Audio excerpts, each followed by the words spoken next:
Hello, you wonderful people, and welcome to another episode of Centric. This being a show where I talk about TV shows that are crime dramas. For today's episode, I'm going to talk about the season 2 finale of Warrior. A great season finale. A lot of really interesting things went down in this episode, so let's break it down. Well, first and foremost, we are picking up in the aftermath of what happened in Chinatown, and Miley's looking at the destruction. People mourning the dead bodies, people picking up the different stalls and everything, trying to, piece together Chinatown. And what does she see? She sees a mural dedicated to her brother because his legend has grown. And once again, so many people saw him do his things with the nunchucks last episode, which him and Atoy are looking at it, and they have two different perspectives on it. Atoy sees it as like, right, you're a symbol of what could be someone that could end wars, someone who could fight for Chinatown. Like, you are a symbol to these people now, and you could use it to be good. But he's like, I'm not a hero. I'm nobody's hero. And she's like, that's exactly what a hero would say. He doesn't believe himself to be that, because I think for him, it's like, I'm not really that type of person, because he's never really fought for someone else. He's always only ever fought for himself. And I think that over the course of everything that's happened over the course of this series, especially last episode, it has slowly but surely. Last episode, I think, was the real, that in this episode was a real kick in the pants he needed. But I think it's been a slow process, because everything he's going through, everything he's experienced has kind of readied him for this. So, and obviously he was looking after Atoy until Nelly showed up, and it's like, oh, okay, I see. That explains some things. So it's like, right, I'm going to check on you later. It's like, right, she has someone. At least she's not going through this alone. So Nelly was saying, like, oh, you can come to my house. But for Atoy, it's like, you don't know me, all the terrible things I've done. But it's like, right, tell me then. And I'm sure Nelly could understand why she's done what she's done. Because it's like, right, seeing how the way the people of this country have treated you and your people, like, you have every right to kind of fight back the way you do. Because if you don't, they'll just keep pushing and pushing and pushing. So...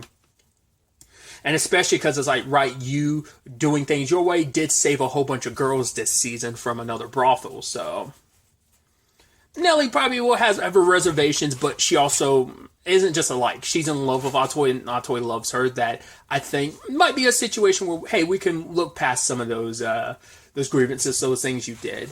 Young June and Father June have a conversation about, like, right, it's easier to go up against another Tong because you can prepare a counterattack, but how do you fight an entire city? How do you fight an entire country? Because it isn't just like San Francisco as alone has that mentality. Like, every other country, every other state in this country views the Chinese in that same light. So you can't really go up against an entire country, which Young June's like, yeah, I guess you can't. Which Father June's like, wow, I'm impressed to hear you say that. He's like, yeah, but at the end of the day, you still kind of feel like you wish you could kind of go toe-to-toe with an entire country.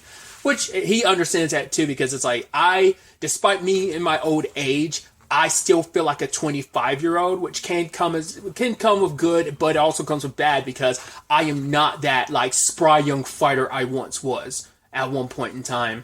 Because Young June apologized that things turned out this way, but it's like, yeah, maybe we were both being stubborn, and we were both so far up our own asses that we needed this battle to happen, like us coming to blows and then us kind of coming together at the end. Because Young June was certain he was going to die. He's like having that guy's gun point at him. It wasn't, I think I'm going to die. It's like, I knew I was going to die. And for my dad to kind of rescue me in the end, like, he showed up like when I needed him most, like he knew that I would need him. And so it puts things in perspective. Assam didn't comment on it, but I'm sure out of anyone, he can understand that too, considering, like, right, he was that close to death in his fight with Leong. So, but Young June is like, right, I'm glad to have you back, Dad. But he's like, I'm not back. This is your rodeo now. And he's like, that pit you feel in your stomach, that feeling that weight you can't quite describe. He's like, you're going to have to live with it. That worry about, like, right, like nothing had never happened like this to this scale while Young June's been here. So it's like, right, you got it. That's, heavy bears, heavy is the crown, So now that you have the crown, you're starting for the first time to feel the true weight of it. It's easy to be on the outside being like, oh, critiquing it, but now it's like you're on the inside. You're on the other side of things now. So you're the one that has to make those life and death decisions. You have to make those big decisions, especially knowing when and when not to fight, because the fights you choose not to pick are just as important as the ones you do decide to pick. So We also have Young June and Mai Ling kind of come to the table. It was more so Mai Ling reaching out. I'm curious if everything had gone okay, like the way, like, I guess Mai Ling, like, her way of handling things, if things had gone good, then we could have kept the status quo and we've been at the negotiation table, but things going sour the way they did, because Young June is like, no, I'm not going to listen to you after you joined with the Fungi. She's like, to be fair, I was just like you. I was young and impatient, and I just got all this power, and yes, I can at least, and be willing to realize that the Fungi were a mistake. It's like, well, to be fair, you're only doing that now after they're already gone. To be fair, you were told multiple times that the Fungi were going to be an issue, but you didn't quite listen. I mean, you know, she on some level knew they were a wild card, but maybe she didn't know to what extent that they were a wild card. But it's like, it's interesting to kind of recognize him as a mistake now, but it's like you didn't recognize him as one before, so. But like I said, if things had all gone copacetic, like, she probably would have been waiting for her opportunity to strike anyway, so it's probably a good thing Young June did what did. The end result would probably be the same regardless, but she probably moved up her plans a lot more because Young June refused to cooperate with her, so she figured she'd throw a wrench in everything by revealing Assam as her brother. And which is so interesting considering she's done everything to keep that secret up until now, but now it's in her advantage to drive a wedge between them because Assam is whispering in Young June's head, so it's like, right, without his right-hand man beside him, which now I think Hong is definitely going to slide more in that position now, but it's like, even Mai Ling wasn't really expecting to do that, but it came to her at the last second, so it's like, cool, that was my last resort to kind of, like, weaken the Hopway, or at least, like, cause a little infighting, because their greatest champion, it's like, yeah, kind of putting him at odds with Young June, so the two of them go back and forth, so he tells, Young June everything about him and Mai Ling. Hong was there to be like, yo, I believe him when he says that he's kind of got no love for his sister and he's loyal to the Hopway. So he definitely had to leave out the detail of, actually, I helped defend her from Bolo and she ended up killing Bolo. Yeah, I don't want to include that nugget of truth. There's always a possibility Mai Ling might throw that in later. I don't know. I don't know if it will benefit her, because she probably would want people to know that she killed Bolo and that bolsters her own reputation. I don't know, because I highly doubt Assam told him, because if he did, you know, that would have been a whole other lengthier conversation. But Young June is torn because it's like, right, you lied to me, but at the same time, it's like, oh, could you have thrown a tournament? But he's like, no, I know you didn't throw the tournament. Like, Lee Yong was going to kill you and you were trying to kill him. That wasn't something you faked. I see that for it being real, but it's like, at the end of the day, you lied to me this entire time, especially because we are supposed to be like brothers. We are friends, and you lied to me this entire time. But at the same time, heeding his father's advice, you know, the fights you don't pick, right? And he even asked Hong what he should do. And Hong's like, well, you said it yourself, boss. If he had told us the truth about him and Mai Ling, he would have most likely gotten killed at the beginning, because they would have just assumed, hey, you're a rat on the inside of our group trying to get some information for your sisters, like Tong. That's all it would have been read to. But even Young June admitted, after like what happened with my dad, you could have easily gone to the Long Z to fight alongside your sister. In fact, she even suggested you do that at one point, but it's like you decided not to because you had such animosity towards her for giving the go-ahead to kill you, despite, once again, you turning against the Hopway to save her from Bolo.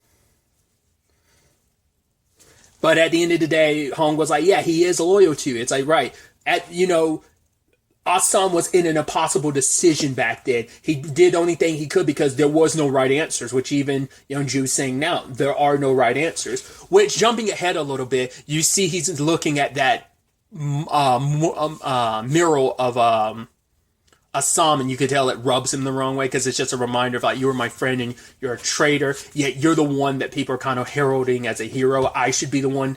Like, I think there's a little bit of that jealousy, but it's also his own animosity. So he doesn't hate Assam, but there's definitely bad blood now, and I'm sure that's only going to get worse now, because we don't know where Assam, because Young June hadn't made a decision by the end of the episode, so we have no idea where Assam stands with the Hopway now. this kind of goes back to what Chow had mentioned previously, where he was like, you might need friends in the shadows. So kind of setting him up for the position that he's in right now. They've been foreshadowing it for a while. Obviously, what Atoy's kind of talked to him about and what Chow had talked about previously of like kind of, being kind of something outside of the Tongs. And it seems like he's kind of, someone in the shadows, kind of like a hero to Chinatown, kind of its own vigilante. And he kind of, he's played that role in this past episode and even more so now, but we'll get to that in a bit. Kind of jumping ahead, kind of on the other side of things, we have, I love this like parallel we had bouncing between Bill and Leary talking, as well as Lee and, I'm blanking on her name, the lady from the bar who helped rob him, because Lee quit.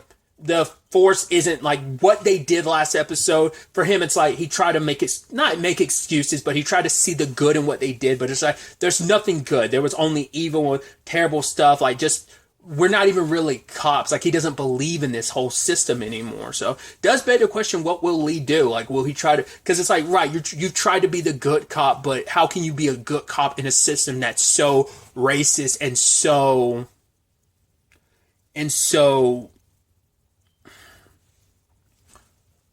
there's so much corruption in it. Like, can you even really change it from the inside? Is it even worth trying anymore after everything? And Bill's trying to convince him, like, right, you are a cop through and through. You can't do anything else. And we'll see. Because part of me wonders by the end, because being at that bar, I was curious if Lee was going to go to the more criminal sides of things. I don't know if that was kind of what that's potentially setting up. Will he kind of be a little bit of a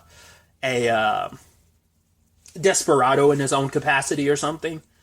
Because him and the bartender talk about, right, what he's done, he's like, I've killed men before, and she's like, do you regret it? And it's like, considering the circumstances under which he did, like, obviously, home dude, I think, was it Tully, is the first person I think he's probably killed since, his kin.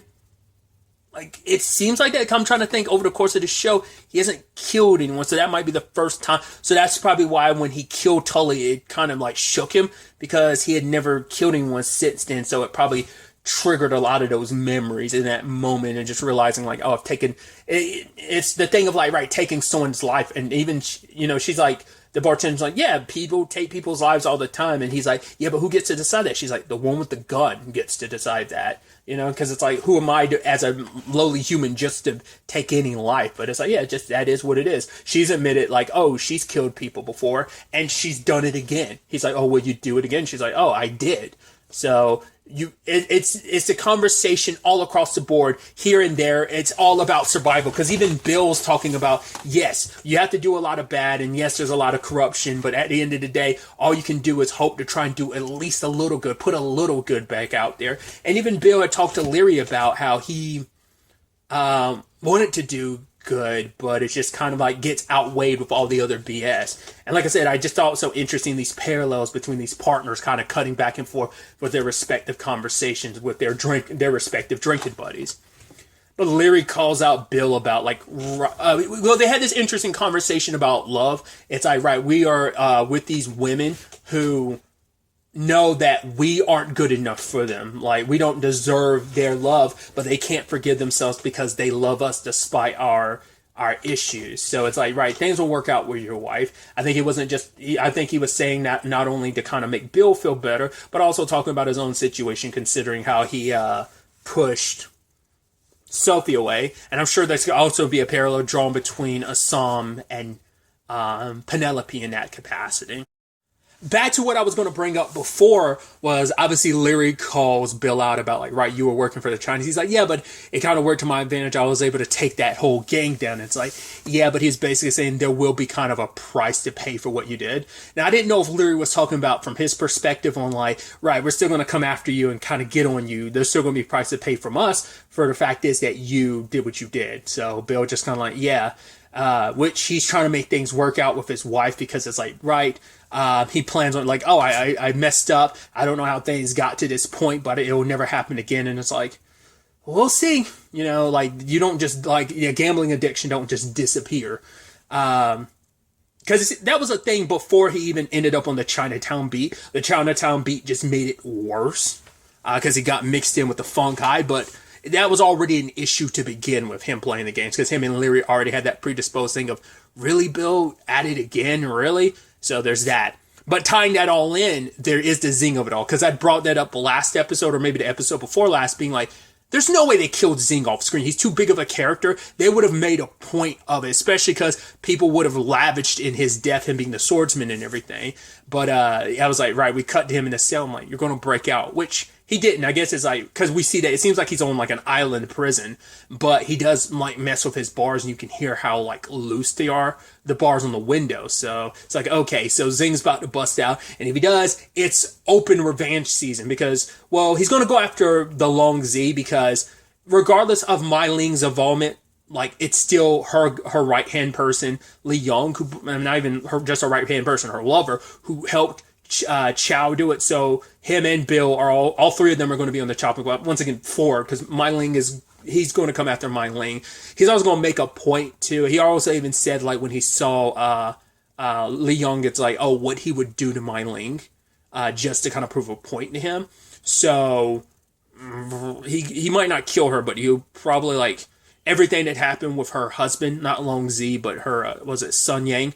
Probably all of that probably going to be repeated, but Mai Ling ain't going to let that happen. But we'll see. Once again, we don't know how much of the Funkai are just in reserve out there. Maybe because it seemed like they were, like it's brought up previously, it seemed like they were straight up, all of them are dead, whatever remnants are there, not unless the other remnants are, because there's a whole thing of like, hey, if they want to fall in line, we'll spare them. But it's like, oh, no one's alive to hear that. It's like, oh, I guess they're not. So I've assumed that's not applicable. That was him making kind of a dark joke of like, oh, none of them are dead. I guess we don't have to accept any of them into our ranks or whatever, or for them to fall in line. So Zing, I mean, he's still capable enough on his own to operate from the shadows, strike out and get his revenge, so we'll see how that plays out. Maybe he can join up with people who have resentment towards Mai Ling, like other people. I mean, the one detractor from the Long Z was executed immediately. The guy who talked out against Mai Ling when she finally got the throne, he got by the gun contraption. Chow got her. So, but probably the one he's going to probably revel in the most is, well, Bill's trying to get his family back, so that will sadly probably work against Bill, and it'll be a thing of, oh, cool, your family's back just for them to be used against you, and he'll make your life a living hell. But the person he's going to go after the most is Chow. Luckily, Chow doesn't have his daughter anymore. She's with, she's with the family that Nelly set her daughter up with, so there's probably no way for them to kind of track that back to Chow and everything. So his daughter's fine, but he'll still take the brunt of it. So we'll see how that plays out. Other than all of that, we also have your boy Buckley making his moves. Diving into the whole, like, right, once again, he's setting everything up to prepare for the senator to get into the DC, the White House and stuff, and then be able to kind of push out this exclusion act. So it's like, hey, you might want to be on the right side of things, because that Chinese labor you businessmen are relying so heavily on, I'll bump you to some incentives to kind of compensate for the fact that you're going to have to start paying American wages to your American workers and cut out the whole Chinese labor in general. Penelope calls him out for what he did. It's like, you're responsible for Jacob, and him being the snide bastard he is. And I love that Penelope was like, right, you're so good at playing, like, pulling the strings behind the scenes. Wait till someone pulls your strings. The moment that got said, I was like, well, Mai Ling does have dirt on him, which we'll talk about in a second, because it does come up. But Penelope tried to go to the newspaper to get them to write the story about what really went down. But the news guy, who was already previously paid off by Buckley, is now getting paid off again to bury this story. And it's like, it's sad thing is for Penelope, it's like, right, she thought there was some checks and balances. It's like, what are the cops? The cops are nothing but his lapdogs that kind of send out and do what he wants them to do. So there's that. People in general are kind of his lapdogs. All he has to do is, like, strike up, like, all he has to do is kind of, send out the message and just gets to sit back and watch the fallout, because this is exactly what he wanted to happen, blood running the streets and stuff like that. So it played right into what he wanted. So, and he gets to also score with the people, because it's like, hey, unlike the previous mayor who was so flippant, I am super against the Chinese labor. I'm all about American labor, yada yada, so on and so forth.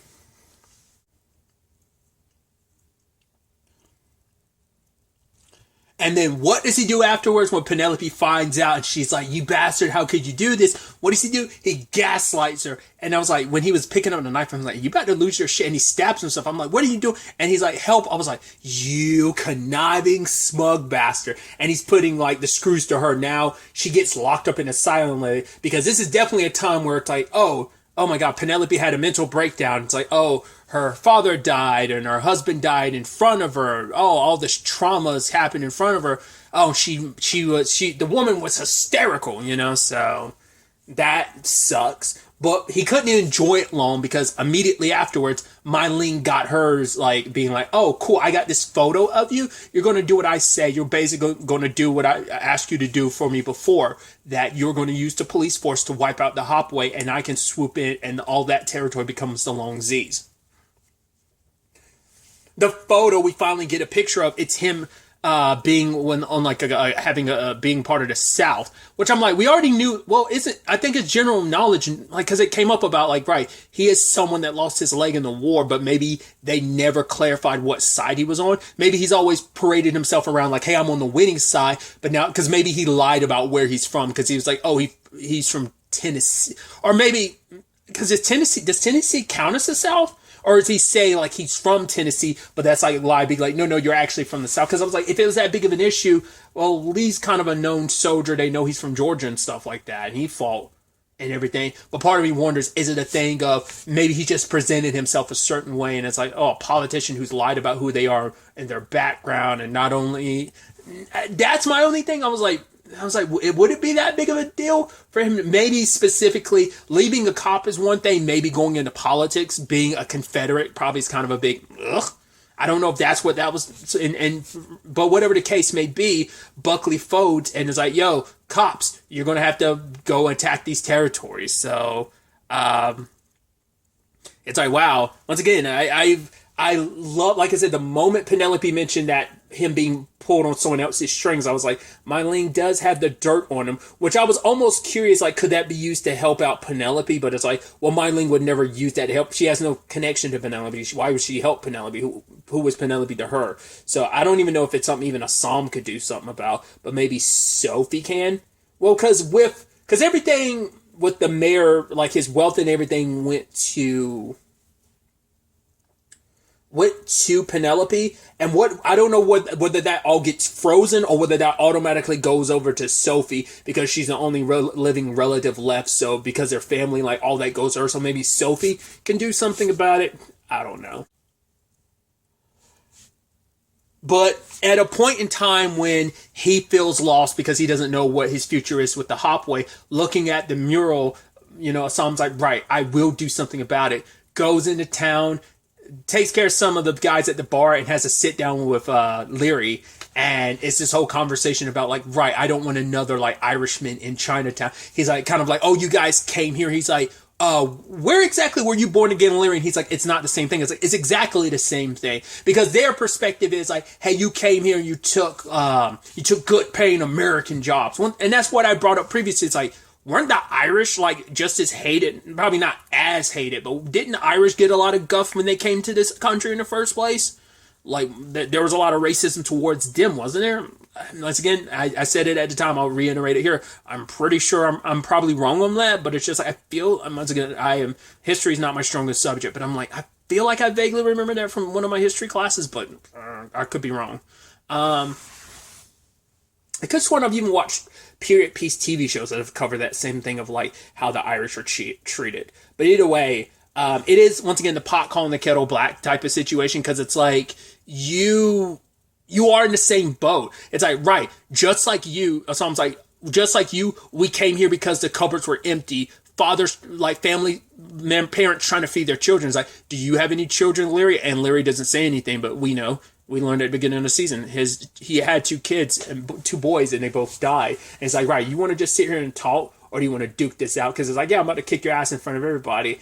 And it was a beautiful bout. Like, obviously, like, a psalm is very, like, very, like, obviously very Bruce Lee, obviously inspired and meant to be very Bruce Lee inspired, but it's like, right, because he fights very, like, he's very floaty when he fights, because it's about his maneuverability, his agility is his greatest asset. But even then, he still goes, like, it turns into a drag out knuckle brawl. Once again, it's one of my favorite things, and like, it's a nerdy thing, but it's like in animes, when like stuff, it's like, oh, our power, our energy used up. I've seen it in Naruto, as Kryed, I'm going to spoil it. Like, Persona 5, like, its true ending, it, like, comes down to a knuckle brawl, which I'm like, to me, that's the dopest thing ever. I like it when you, like, deplete it and just, like, all right, not, like, we're kind of to the point we're not even dodging for a while. We're just, like, bam! Exchanging of blows, you know, because they both roughed each other up, and it's just like, every time one of them got knocked down, come on! The other one gets knocked down, come on! And just, like, the back and forth, dude.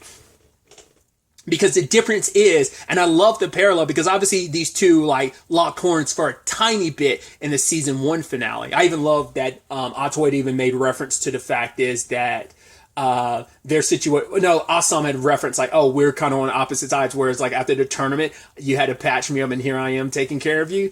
But, but this is the opposite of the Leung situation, because for now, Assam is fighting for something more than himself. He's fighting for Chinatown. He's trying to be that hope for them and help them. So regardless of it, in that moment, he comes out on top, because it's like, because that's the thing too. Anytime we've ever seen Larry fight, he's never, like, lost. He's always been roughed up, but he always comes out on top.